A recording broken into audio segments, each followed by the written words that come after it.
RG Kar medical college হাসপাতালে তরুণী চিকিৎসককে নৃশংসভাবে ধর্ষণের পর খুনের ঘটনায় তোলপাড় পরিস্থিতি।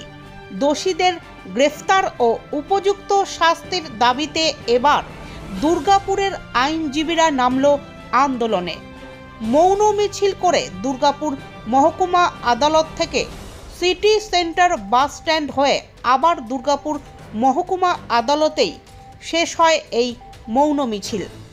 আইনজীবীদের দাবি, পশ্চিমবঙ্গ জুড়ে একটাই প্রতিবাদ, সেটা হচ্ছে যে আরজিকর হাসপাতালের যে ইন্টার্নি ডাক্তার, তিনি অন ডিউটিতে, তার ক্যাম্পাসের অভ্যন্তরেই হচ্ছে যে ধর্ষণ হয়েছে এবং খুন হয়েছে। এবং আমাদের রাজ্যে এটা একটা মর্মান্তিক ঘটনা।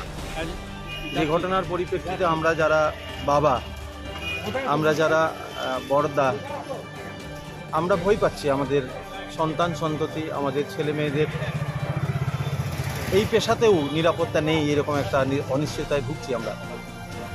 ফলে আমরা আইনজীবীরা মনে করি আমাদের যেমন আসামিদের বিরুদ্ধেও আমরা দাঁড়িয়ে সওয়াল করি, আবার আসামিদের পক্ষে দাঁড়িয়েও আমরা সওয়াল করি। এটা আমার পেশা, আর এই পেশার কাজ করতে গিয়ে যদি আমার নিরাপত্তা অনিশ্চিত থাকে তাহলে তো আমাকে পথে নামতেই হবে। আজকে দাঁড়িয়ে যে ইন্টার্নি ডাক্তার তার পেশায় নিযুক্ত ছিল এবং তার ক্যাম্পাসটা তার কাছে মন্দির, তার কাছে মসজিদ, সেই ক্যাম্পাসেও সে সুরক্ষিত থাকলো না। এটা আমাদের কাছে বড় বেদনার। আমরা চাই, আমরা জাস্টিস চাই। সেই কারণেই কি আজকে আইনজীবীরা আজকে দুপুরবেলায় পথে নেমেছে।